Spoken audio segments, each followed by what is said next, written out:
bèo dạt mây trôi trốn xa xôi, anh ơi em vẫn đợi. Bèo dạt mây trôi chim sa tang tinh tình cá lội, ngậm một tin trong hai tin đợi ba bốn tin chờ, sao chẳng thấy anh. Một mảnh trắng treo suốt cánh thâu, anh ơi chẳng đã ngang đầu. Thương nhớ ai sương rơi đêm sắp tàn, trắng đi tà cành tre đưa trước ngõ. Là gió là đà em vẫn đi mong chờ, sao chẳng thấy anh.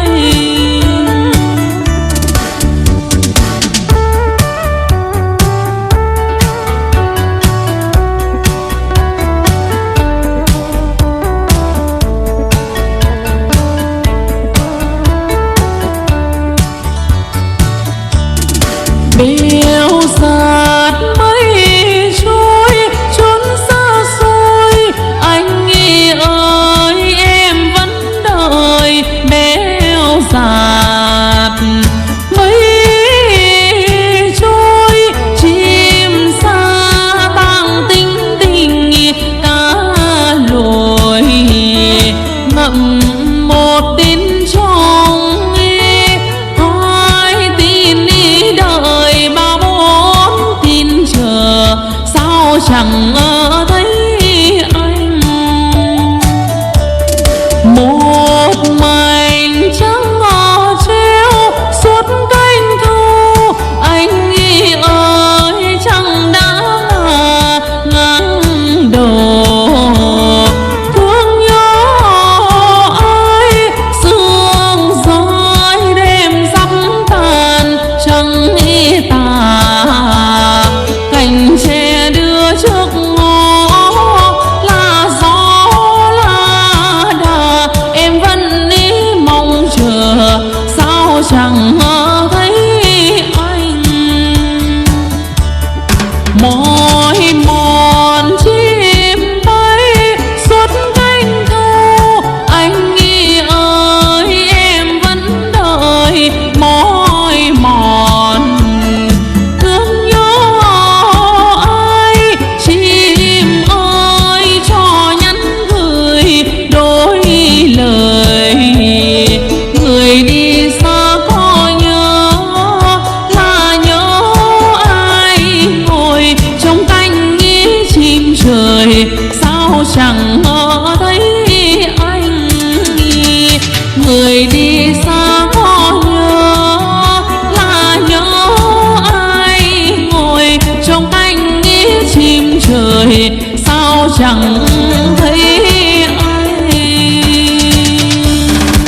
đừng quản ngại chúng chê, chứ chê bạn cười là tôi nói sao.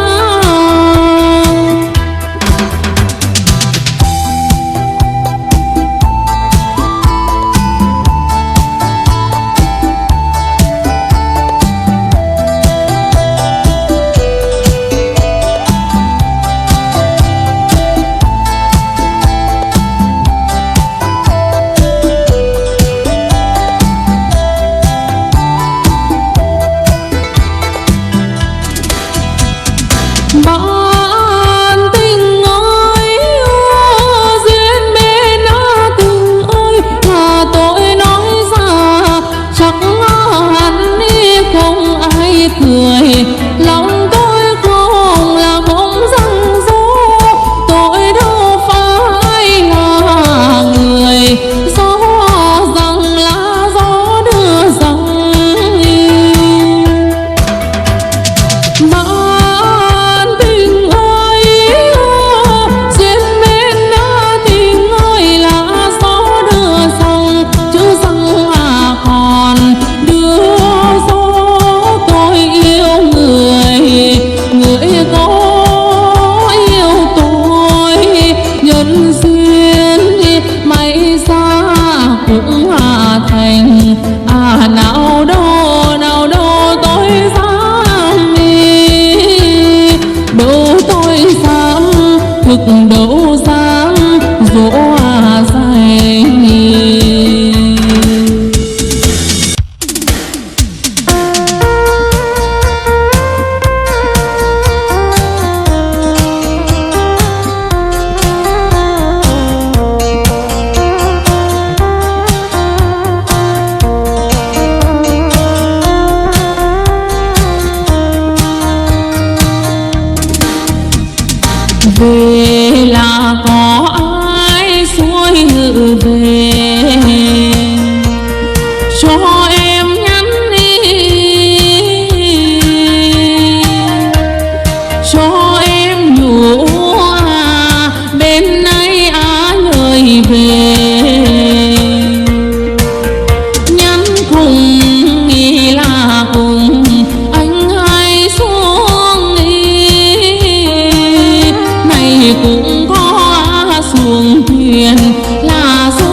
cũng có bạc bù, là bạc bù cho cam, là dù có yêu nhau là tình. Đã cũng là đã cũng bên ấy như vàng, là anh rằng năm ơi, là dù có yêu nhau là tình. Đã cũng là đã cũng bên ấy như vàng, là hội là hội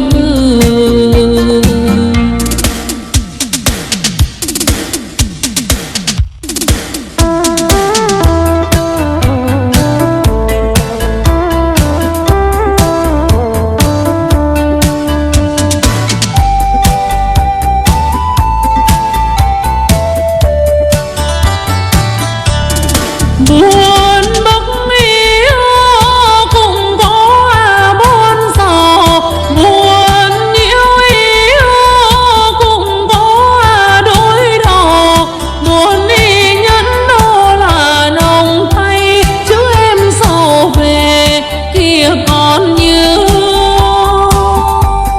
Này có thương nên em phải đi tìm, mai có nhớ người lại sang chơi. Là sầu về một tia điêu riêng ngô là tháng riêng. Mây áo yêu cũng có cố kiềng, người mặc ngô là cho ai, chứ em sầu về kia còn nhớ. Này có thương nên em phải đi tìm, mai có nhớ người lại sang chơi. Là sầu về một tia điêu hai ô là tháng hai. Búng đi chưa yêu cũng có giá đài, người đã là hài hoa, chứ em sầu về kia còn nhớ. Này có thương nên em phải đi tìm, mai có nhớ người lại sang chơi. Là sầu về.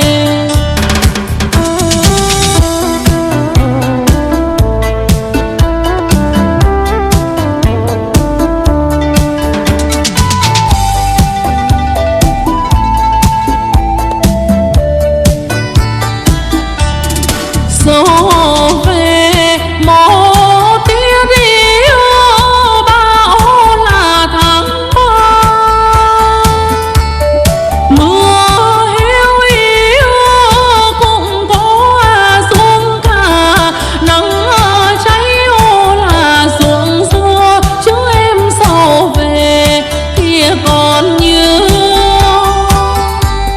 Này có thương nên em phải đi tìm, mai có nhớ người lại sang chơi. Là sầu về một tia điêu tu là tháng tư. Con mắt yêu cũng có lư đừ, có mi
chiều nay em hát khúc sao duyên thì quan kỳ nhật, thêm ấm lòng người nghe câu hát như miếng trầu ai vội trao tay. Người ơi ơi người ơi, xua người ơi người về, cho anh theo chân đến câu quan họ. Dẫu có sông sâu anh xin níu dài im đào, bên nhau qua cầu chẳng sợ gió bay. Người ơi ơi người ơi, rồi anh sang anh thưa cùng thầy mẹ rằng anh xin đón quan họ về, để mỗi sớm để mỗi chiều ngân vang trong lòng câu quan họ. Người ơi câu quan họ, người ơi.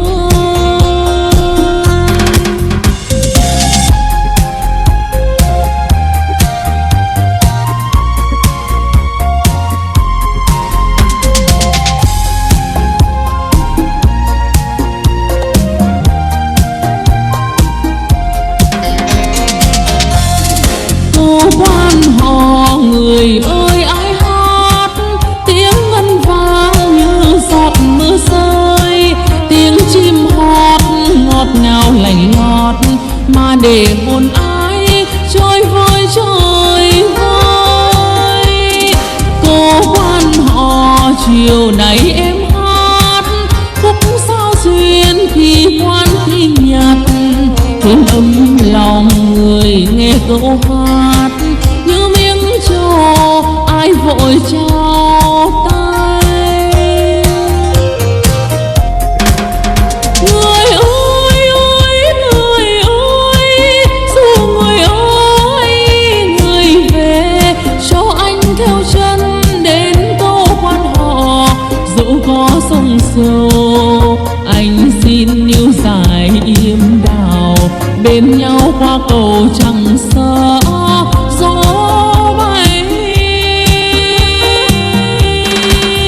Người ơi ơi người ơi, rồi anh sang anh đưa cùng thầy mẹ rằng anh xin đón quan họ về, để mỗi sớm để mỗi chiều ngân vang trong lòng câu quan họ.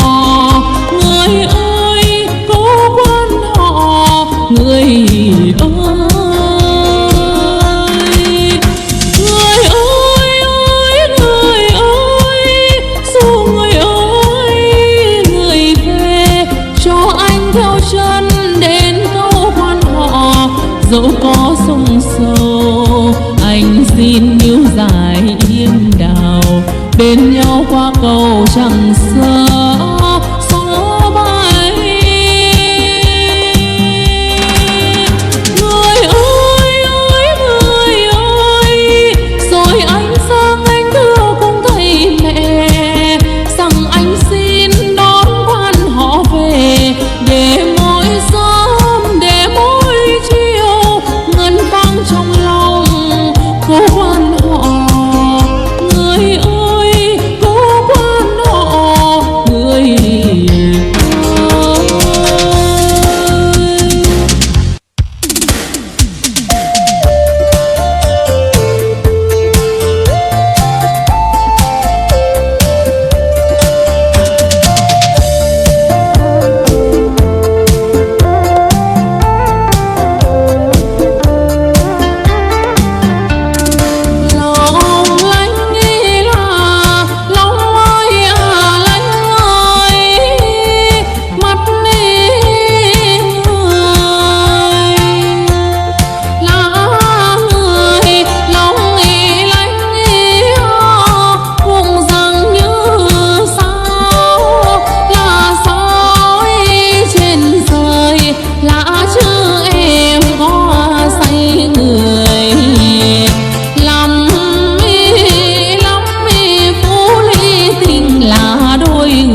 để ai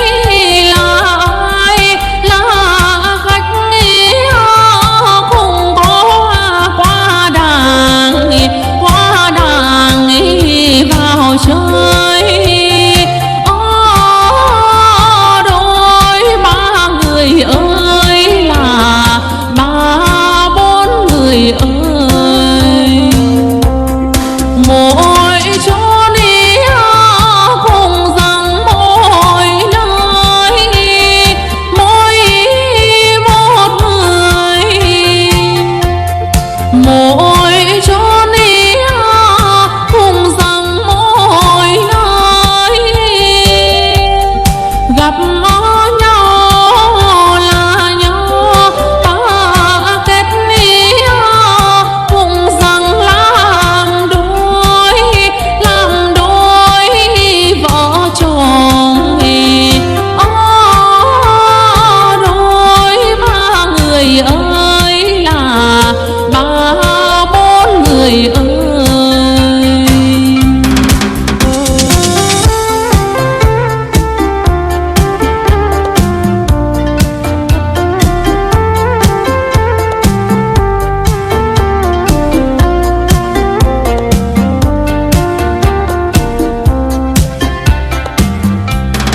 Dọn qua đi không có bán hàng, đôi người về. Dọn qua đi không có bán hàng, để em là khách không có qua đàng vào chơi. Đôi ba người ơi là ba bốn người ơi, mỗi chỗ đi cùng rằng mỗi nơi mỗi một người, mỗi chỗ đi cùng rằng mỗi nơi gặp nhau là nhau ta kết nghĩa cùng rằng làm đôi vợ chồng. Đôi ba người ơi là ba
người trồng tranh dày còn như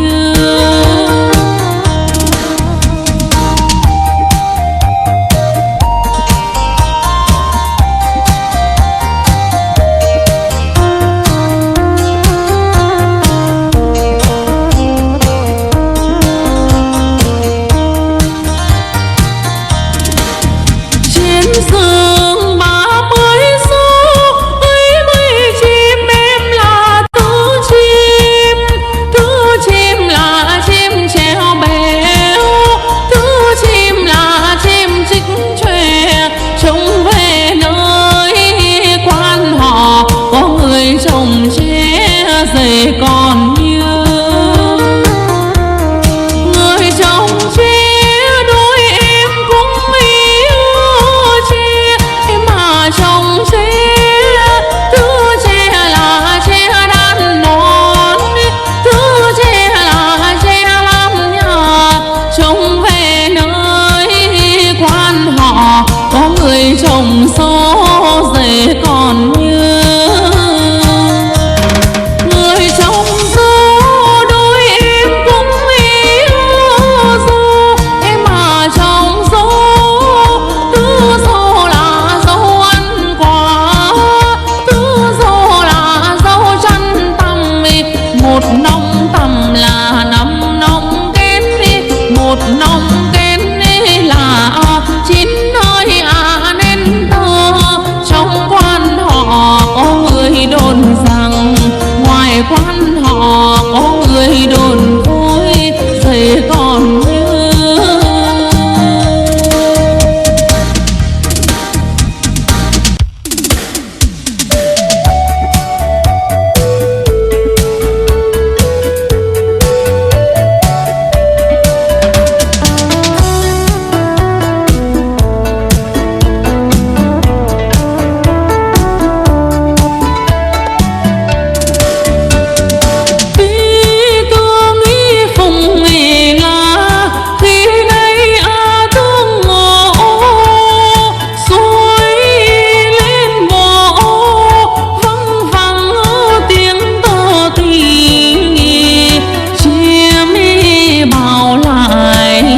lân trần là cánh năm cánh, chim bảo lại lân trần là cánh năm cánh.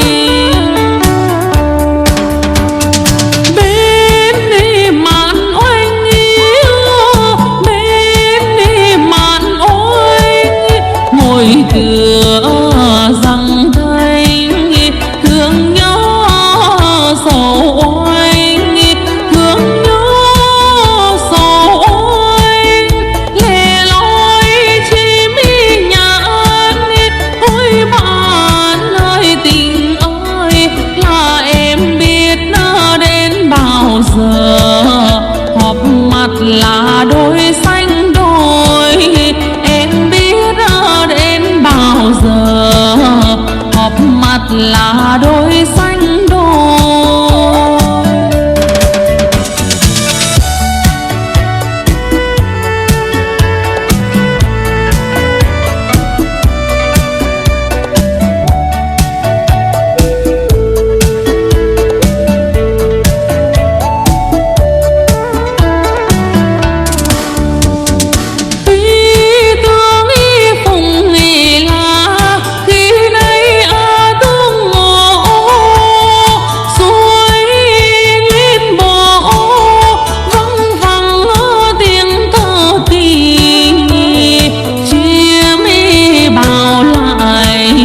Lân trần là cánh năm cánh, chim bảo lại lân trần là cánh năm cánh. Bên đi màn oanh yêu, bên đi màn oanh ngồi cửa răng thanh thương nhớ sầu oanh thương nhớ sầu oanh lẻ loi chim nhạn ôi bạn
Một em nhớ đôi bạn chung tình, hai em nhớ yêu điệu, ba em nhớ tiếng nói, bốn em nhớ đến đôi người tri âm.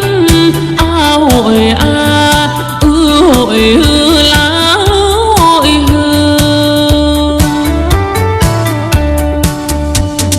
Năm mi nhớ người buông nụ cười, nên em nhớ ai tình tình tình yêu tình tình tình tình tình.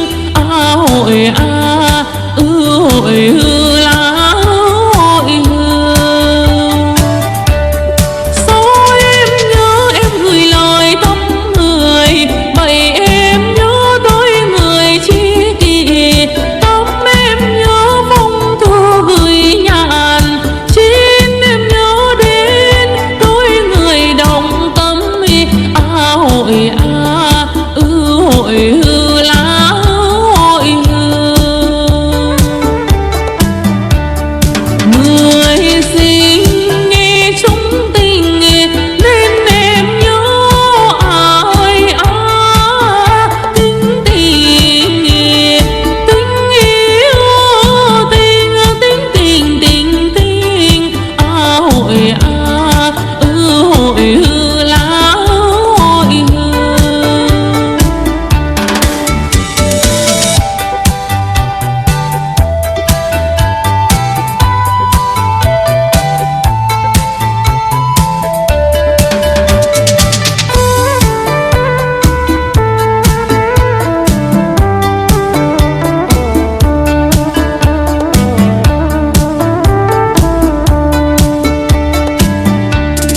Một em nhớ đôi bạn chung tình, hai em nhớ yêu điệu, ba em nhớ tiếng nói, bốn em nhớ đến đôi người tri âm. Hội hội hư lá hội hư. Năm mi nhớ người buông nụ cười, nên em nhớ ai tình tình tình yêu tình tình tình tình tình. Hội hội hư lá hội hư. Số em nhớ em gửi lời thăm người, bảy em nhớ đôi người tri kỷ, tám em nhớ phong thư gửi nhàn, chín em nhớ đến đôi người đồng tâm. Hội hội hư lá hội hư. Người sinh nghe chung tình, nên em nhớ ai tình tình tình yêu tình tình tình tình tình. Hội hội hư lá hội hư. Hội hội hư lá hội hư.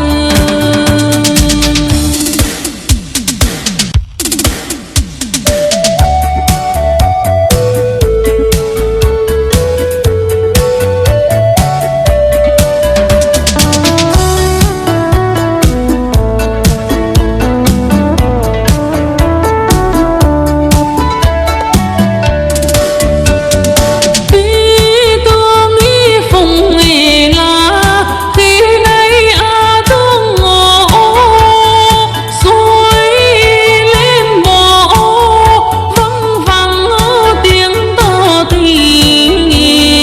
Chia mi bảo lại lần trần là cánh năm cánh.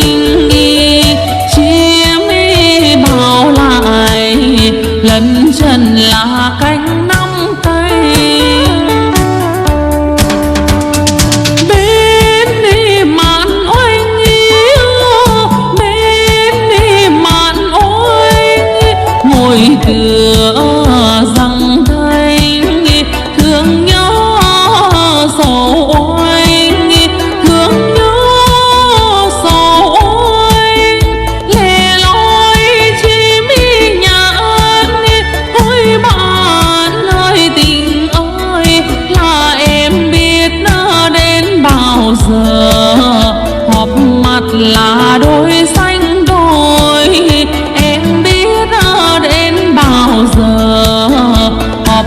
là đôi xanh đôi.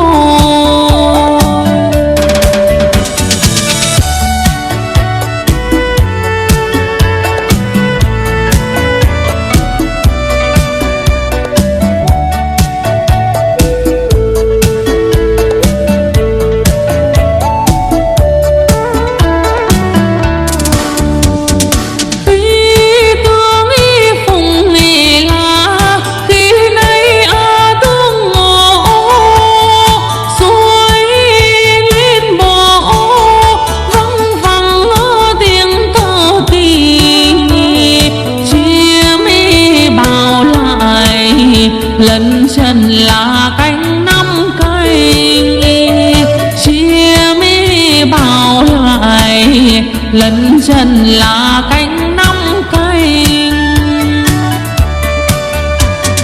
bên đi màn ôi yêu, bên đi màn ôi.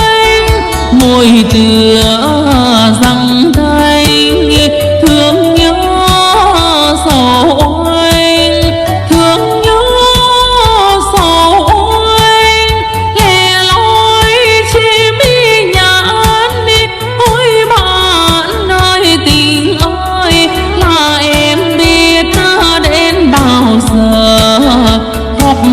là đôi xanh đôi.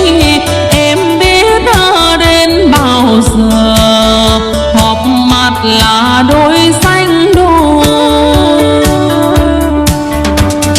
Đôi tình ta yêu, đôi tình ta, tình đẹp ý tình ta, nghĩa nặng ý vào xa.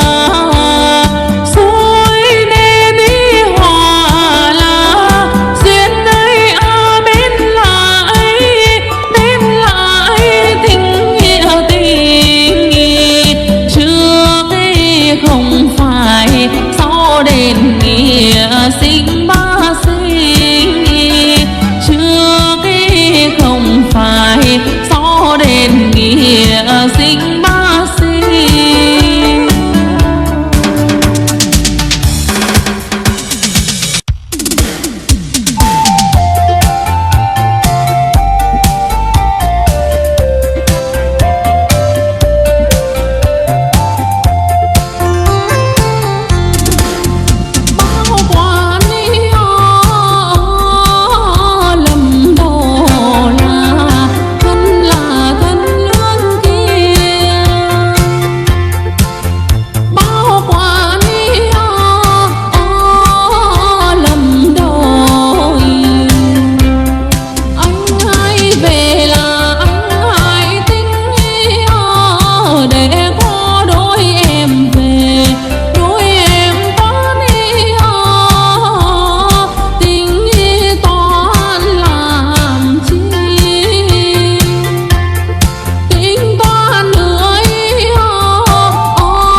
màn thuyền buông cô hát đợi chờ.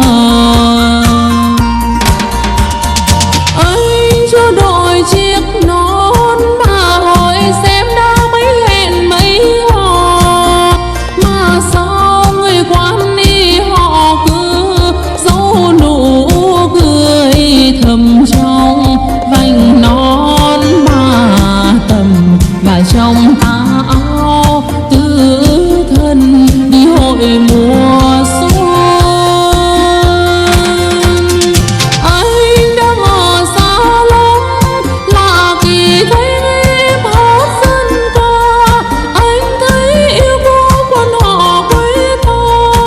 Ấy là khi những nụ xuân đang hé môi cười, là bài ca em nhắn tới người cùng anh câu hò hẹn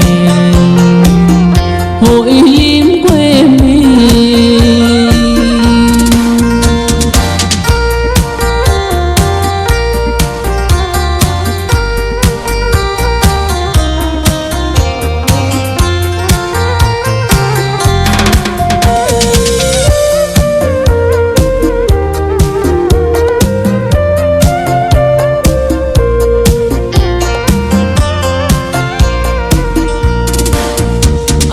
Chưa đến làng quan họ chọn tình nghe cánh hát trao duyên, anh chưa đến dòng sông cầu ngàn lời vui sóng nước lơ thơ.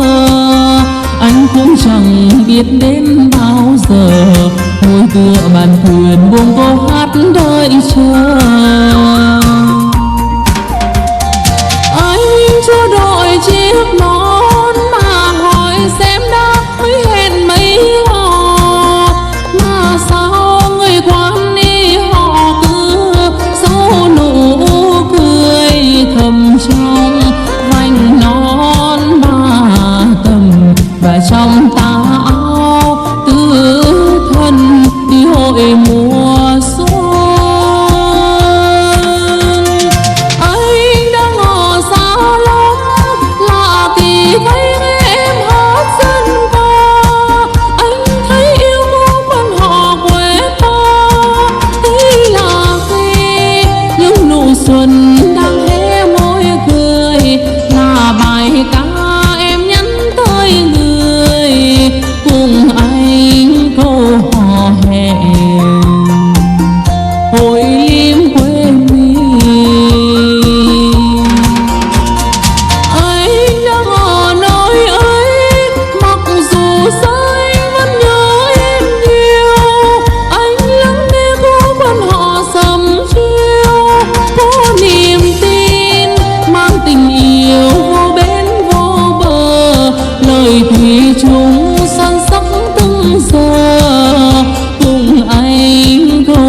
bèo dạt mây trôi trốn xa xôi, anh ơi em vẫn đợi. Bèo dạt mây trôi chim sa tang tinh tinh cá lội, ngậm một tin trong hai tin đợi ba bốn tin chờ, sao chẳng ngờ thấy anh. Một mảnh trắng treo suốt cánh thu, anh ơi chẳng đã ngang đầu. Thương nhớ ai sương rơi đêm sắp tàn, trắng tà cành tre đưa trước ngõ, là gió là đà em vẫn đi mong chờ, sao chẳng ngờ thấy anh.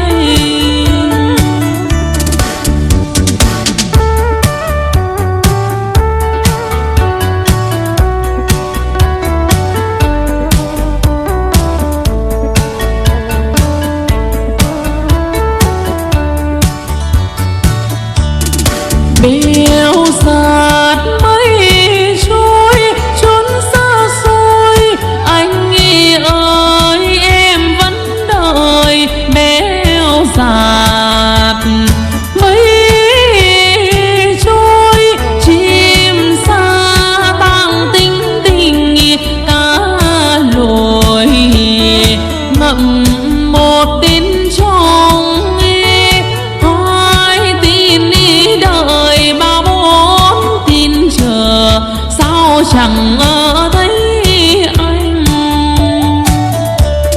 Một mảnh trắng treo suốt cánh thu, anh ơi chẳng đã ngang đầu. Thương nhớ ai sương rơi đêm sắp tàn, trắng tà cành tre đưa trước ngõ, là gió là đà em vẫn đi mong chờ, sao chẳng ngờ thấy anh.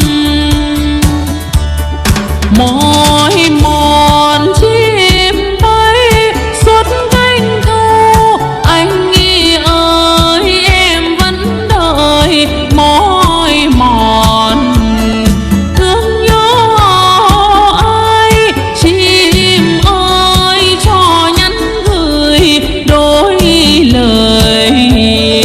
Người đi xa có nhớ là nhớ ai ngồi trong cánh chim trời, sao chẳng ngờ thấy anh. Người đi xa có nhớ là nhớ ai ngồi trong cánh chim trời, sao chẳng thấy anh.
người, lòng tôi không là không răng rô, tôi đâu phải là người. Gió rằng là gió đưa rằng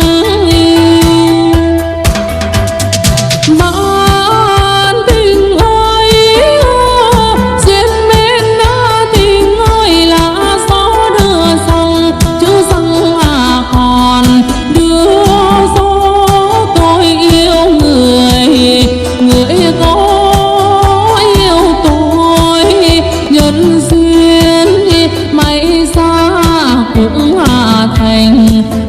Nào đâu tôi dám đi, đâu tôi dám thực, đâu dám dỗ dành.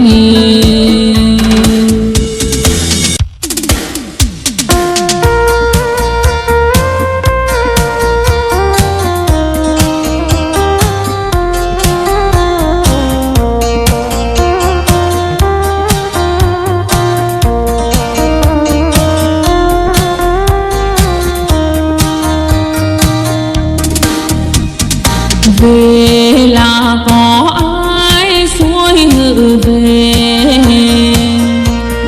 cho em nhắn đi, cho em nhủ bên nay lời về. Nhắn cùng nghĩ là cùng anh hay xuống đi, này cũng có xuồng thuyền, là xuống thuyền suối đông, là em có quản bao nhọc nhằn. Lên đi thác là em là ai bên đây xuồng gành là anh rằng hai ơi, là em có quản bao nhọc nhằn. Lên đi thác là em là ai bên đây xuồng gành. Lên thác bây giờ đã vậy, này cũng có xuồng gành, là xuống gành thì sao, là dù có yêu nhau là thì ngõ cửa ấy, là ngõ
em phải đi tìm, mai có nhớ người lại sang chơi. Lá sầu về một tia đi riêng ngô là tháng riêng. Mây áo yêu cũng có cố kiềng, người mặc ngô là cho ai chứ em sầu về kia còn nhớ. Nay có thương nên em phải đi tìm, mai có nhớ người lại sang chơi. Lá sầu về một tia đi hai ô là tháng hai. Bóng đi trời cũng có giá đài, người đã là hài hoa chứ em sầu về kia còn nhớ. Nay có thương nên em phải đi tìm, mai có nhớ người lại sang chơi. Lá sầu về.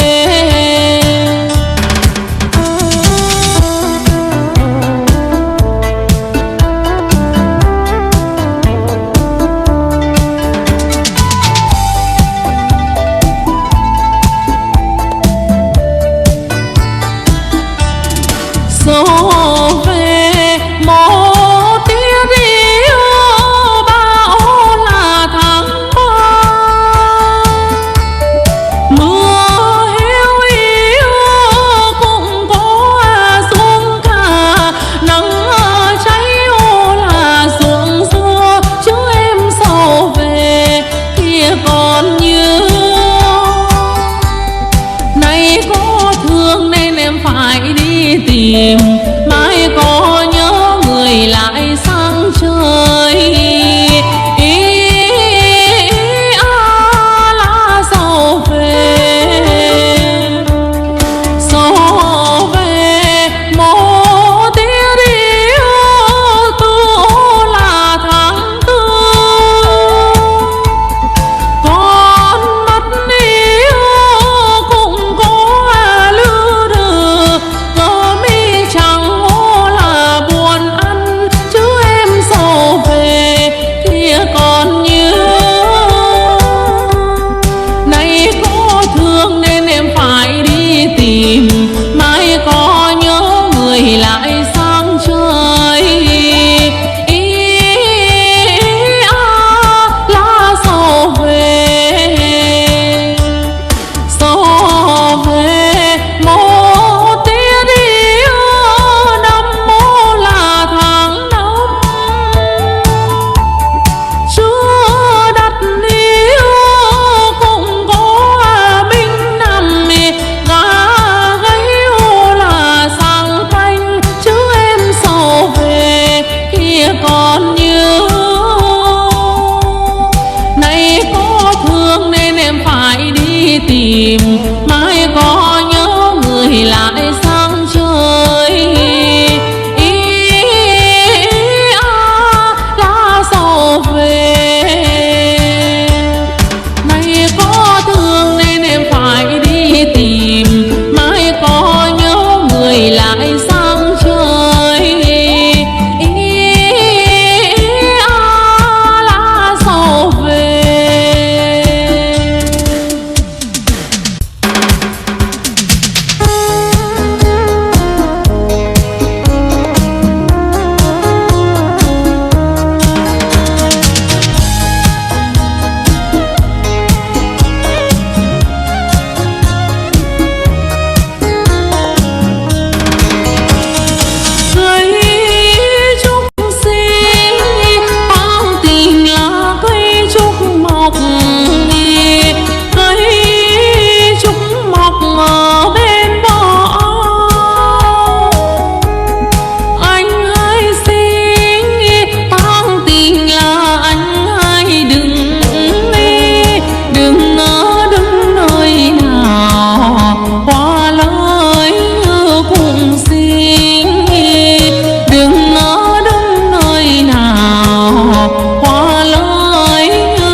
chùa. Anh cứ không yêu, toan tình là em đi lấy đạo mùa, hoa lời như phải yêu. Lấy đạo mùa, hoa lời như phải yêu.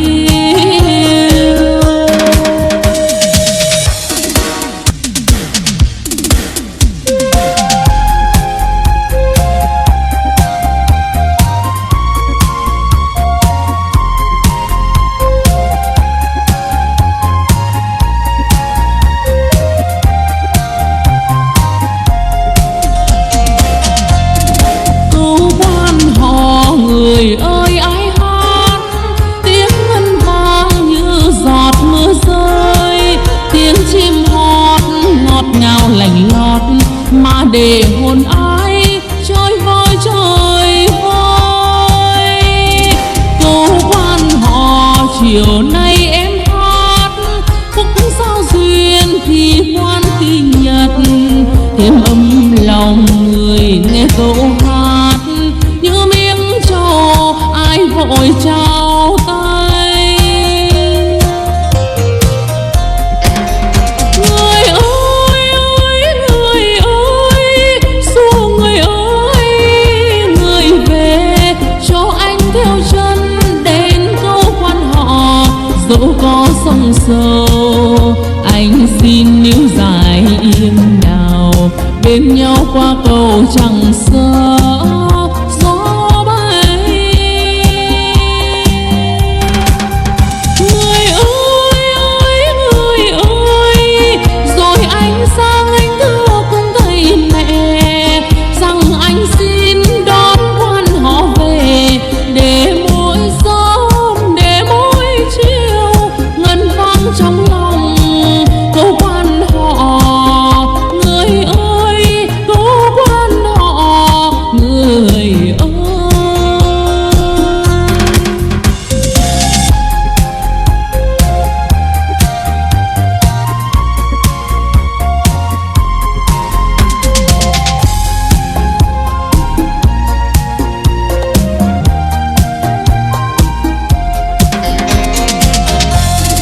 Câu quan họ người ơi ai hát tiếng ngân vang như giọt mưa rơi, tiếng chim hót ngọt ngào lành lót mà để hồn ai trôi vơi trôi vơi.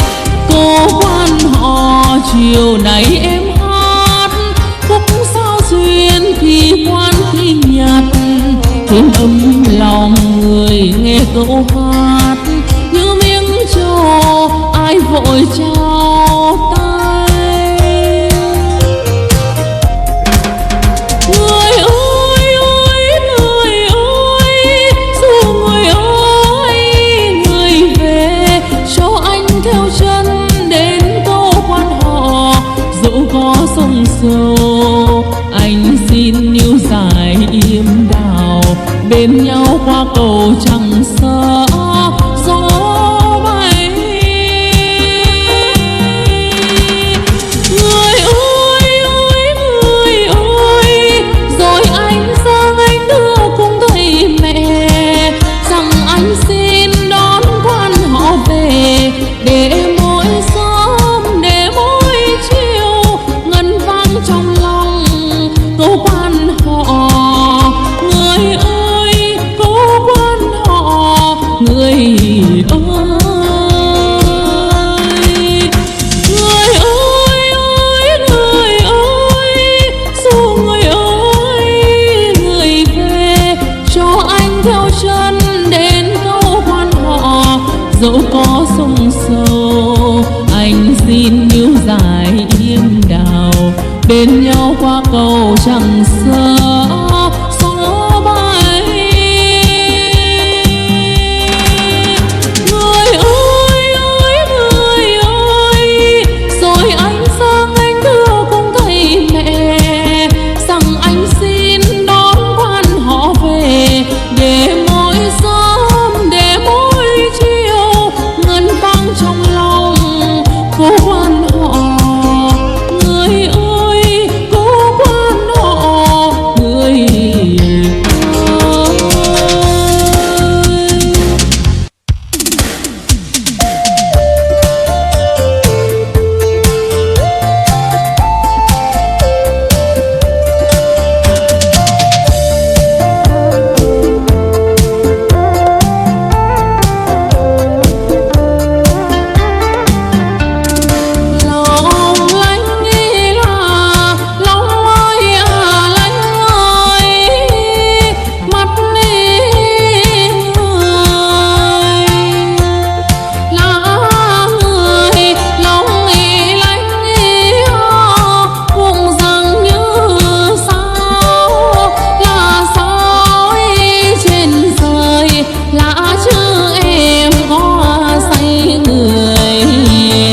bọn quan ý cũng có bán hàng để ai là khách cũng có qua đàng vào chơi. Đôi ba người ơi là ba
trần là cánh năm cánh, chim bao lại lần trần là cánh năm cánh. Bên đi mạn oanh yêu, bên đi mạn oanh, ngồi tựa răng thanh, thương nhớ sầu oanh, thương nhớ sầu oanh. Lẻ loi chim nhạn, ôi bạn ơi tình ơi, là em biết nó đến bao giờ. Họp mặt là đôi xanh đôi, em biết nó đến bao giờ. Họp mặt là đôi xanh đôi.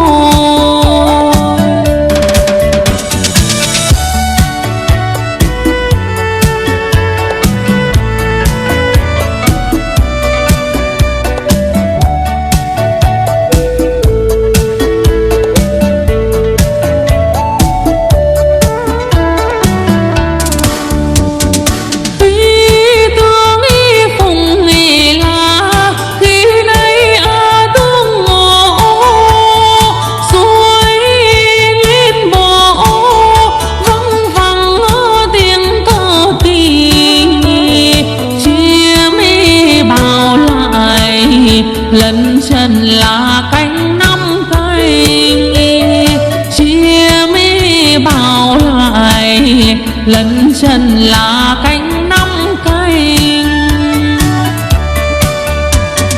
Bên đi mạn oanh yêu, bên đi mạn oanh, ngồi tựa răng thanh, thương nhớ sầu oanh, thương nhớ sầu oanh. Lẻ loi chim nhạn, ôi bạn ơi tình ơi, là em biết nó đến bao giờ. Họp mặt là đôi xanh đôi, em biết nó đến bao giờ.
lá